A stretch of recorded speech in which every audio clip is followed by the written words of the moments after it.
Here is the most important message you will ever hear in your entire life. Now, you might not be able to hear it. You will not be able maybe to believe it because of religious beliefs, scientific beliefs, whatever. Maybe because of other negative beliefs that are clouding this truth right now. But I will give it to you anyway. You are an eternal, infinite, indestructible being from source, like every other being. There is no hierarchy. We all come from the same source.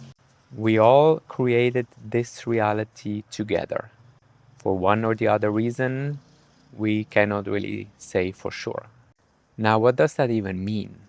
So, eternal means that you will exist for all of eternity, beyond time, beyond space. Infinite means that you have no limitations. What you experience right now is temporary limitations, chosen limitations. Indestructible being. You are an indestructible being. Nothing can harm you.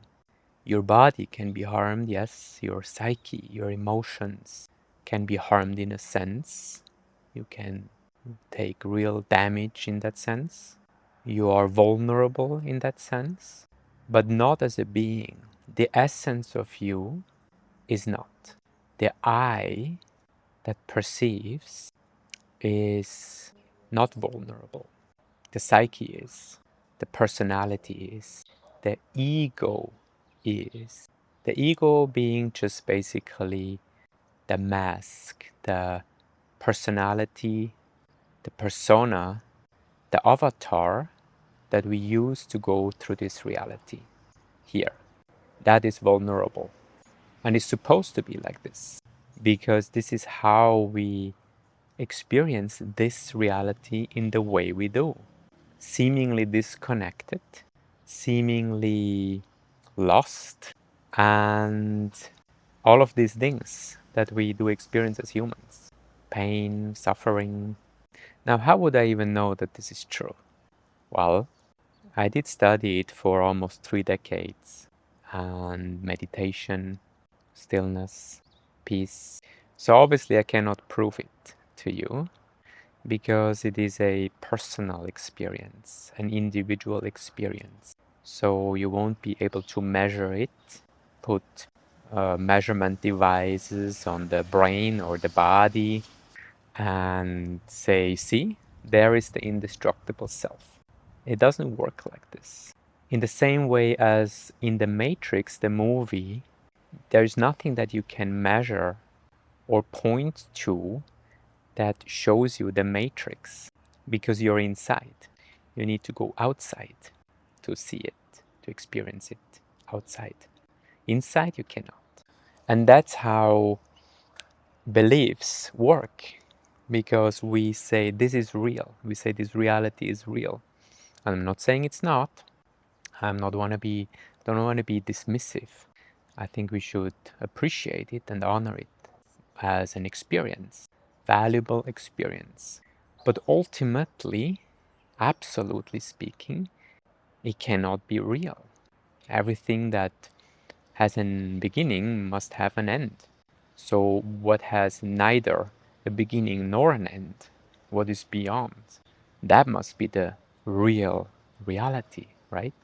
So I cannot prove it to you. I can just point you based on studies, and especially if you study Eastern masters and gurus, like Ramana Maharshi, for example, you will see they talk from a space that is beyond everything that you can label, because everything is in the mind, everything is concept.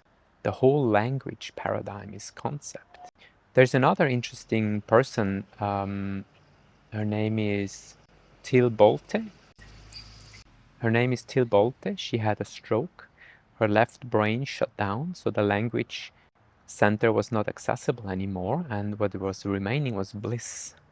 and connection. Very interesting to study. So these are data points that show that this reality as we experience it in no way can be all there is. Makes absolutely no sense. So then something must be beyond.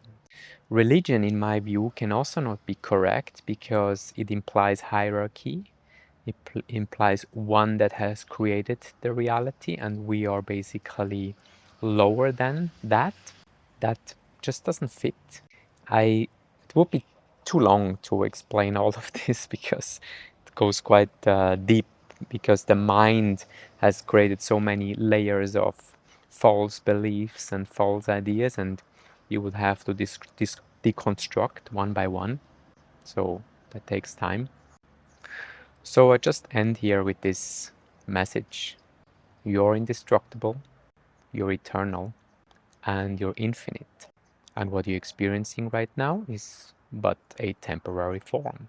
Study that, and you will see that there is a whole deep rabbit hole that you can go down that is exciting and eventually will bring you to your true nature, the true you behind everything. Thank you.